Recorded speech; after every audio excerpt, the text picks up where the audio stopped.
everyone, for joining us. I'm Tammy Fields. And I'm Greg Angel. Here are your top stories in weather in 90 seconds. And it is all breaking news. Governor Ron DeSantis signing 4 bills into law a short time ago. First, he officially approved the new congressional map that his office drew up after he vetoed the map lawmakers originally passed. He also signed the Individual Freedom Bill, also known as the Stop Woke Act, which bans critical race theory in schools, which it's not taught there anyway. A day after state lawmakers passed a measure to end Walt Disney World's special self-governing district, it is now officially law. And the governor also removing the company's exemption from a bill designed to punish social media companies that censor speech or ban politicians. The governor's political opponents have claimed that both of those moves were retaliation for Disney's opposition to the Parental Rights in Education, or critically dubbed Don't Say Gay bill. You're a corporation based in Burbank, California, and you're going to marshal your economic might to attack the parents of my state? We view that as a provocation. We have much more on all that in just a moment. But first, weather on the ones, as we say. We do want to get a quick check at the forecast with certified meteorologist David Heckard. Yeah, not too bad at all today out there. A little bit on the breezy side with temperatures getting back into the 80s. Later in this evening, that breeze going nowhere across the region. In fact, we'll see temperatures level off into the 70s. A couple sprinkles possible right at the coast with temperatures back in the low to mid 60s. So your weather headlines: winds continue across the area, slightly warmer as we head towards the weekend, and rain chances ticking higher heading into Sunday and next week. We continue with breaking news at 5. Governor Ron DeSantis signed all 3 bills passed by the Florida legislature during special session. And we do have team coverage tonight on the impact. Spectrum News' Rebecca Turco. She is live following the congressional redistricting map. Jesse Canales is looking into the impacts of the removal of the Specialty Improvement District, Reedy Creek. But first, we begin with Sharon Stone here in the studio. Sharon, the governor tonight pulling no punches when it comes to his public dispute with Disney. Governor DeSantis signed the bill, officially setting into motion a plan to dissolve Disney's 55-year-old Reedy Creek Improvement District. Now, this bill would take effect beginning June 1st, 2023. It's expected to be absorbed into both Orange and Osceola counties. The move could add up to $1 billion in tax implications for those counties, which would need to take control of fire and EMS services, trash collection, and power. Now, Democrats have made the case this move, it's retribution against Disney after the company's CEO, Bob Chapek, spoke out against the parental rights and education law dubbed Don't Say Gay by critics. For whatever reason, Disney got on that bandwagon. They demagogued the bill. They lied about it, whatever, came out against it. You know what? My view is, I was very clear about saying, you ain't influencing me. I'm standing strong right here. The devil's in the details, and we... County Mayor Jerry Deming says without all of the details, he can't be sure how this will impact county taxpayers, but says it would be catastrophic for the county budget.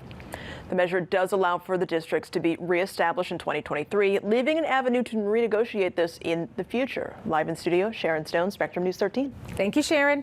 The change could impact hundreds of people, including first responders who actually work for the Reedy Creek District. Spectrum News 13's Jesse Canales is talking with some of those Reedy Creek first responders. He's joining us live now from Lake Buena Vista with more. Jesse? Well, I spoke with a firefighter who tells me she started her career 7 years ago at Reedy Creek and was hoping to retire there, but now she's looking at what to do next. Tens of thousands of people from around the world make their way to Disney World parks and resorts on a daily basis. And it's up to about 210 first responders to keep them safe.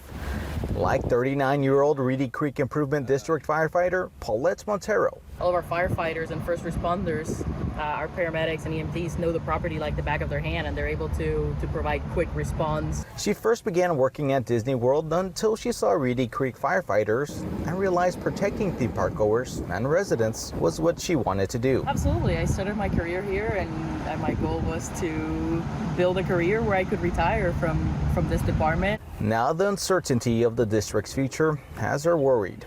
RDIC has 370 employees and more than 200 are first responders. responders. Reedy Creek is slated to dissolve on June 1st, 2023, into Osceola and Orange County, respectively. The past week has been pretty emotional. She's told her pension will remain intact as long as she finds a job within the Florida retirement system, but she doesn't know where she'll work next. Montero's not sure if next summer will be the last time she'll wear her uniform. Pretty emotional for everybody. As of today, there isn't a lot of information other than there will be change coming our way. Orange County Fire Department says they have more than 1,200 firefighters on staff, but are still actively recruiting. Reporting live in Lake Buena Vista, Jessica Canales, Spectrum News 13. Jesse, thank you. Meanwhile, members of the Florida Legislative Black Caucus were in Orlando today. They criticized the governor's congressional redistricting map before they learned the governor signed it today. This was a direct attack not only on black voices and voters, but also on democracy itself. Move comes a day after Democratic lawmakers protested on the floor of the Florida House, calling these maps unconstitutional. Spectrum News 13's Rebecca Turco is joining us live from outside of the Supervisor Elections Office in Orange County. And Rebecca, they are arguing this disenfranchises black voters.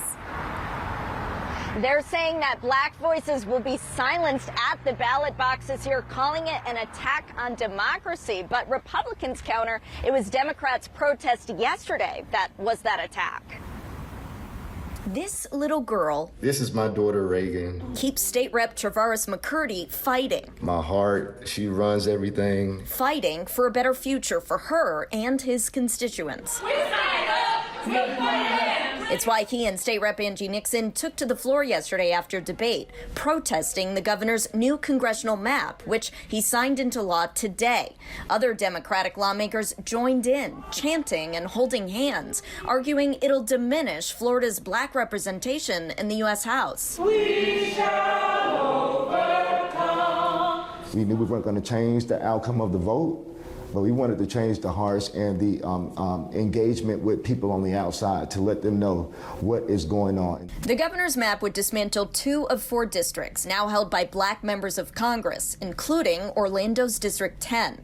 Political observers have said Governor DeSantis's map could give Republicans a 20-8 advantage, but Republicans saw all of this as a hijacking. Democracy died on the floor yesterday. State Rep Randy Fine not mincing words, saying it wasn't a protest, instead calling it an insurrection and sedition. Had we done what they wanted, we would not have congressional maps for the state of Florida. What they did is sedition. It is a crime for which you go to prison, which I hope all of them do.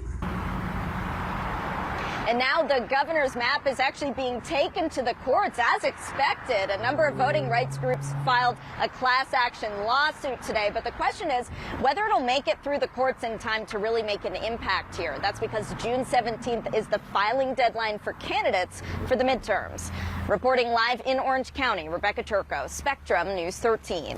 Thank you, Rebecca. A lot going on. To keep tabs on everything in the world of politics, take Spectrum News 13 with you on the go. Just download the Spectrum News app and click on the politics section. We have much more still to come, and we're not quite done with politics just yet. Also a good time to talk about those math textbooks the state's rejecting. Tonight, we're hearing from parents who say they support the state's decision. Meanwhile, we are all supporting the weather we've been having this week. Certified meteorologist David Heckard. Nice forecast we've got lined up. Not too bad at all out there so far this week. Got more nice weather for the weekend. When do the winds finally lay down, and do rain chances impact your weekend forecast? Very latest for you. Coming up on your weather on the Ones.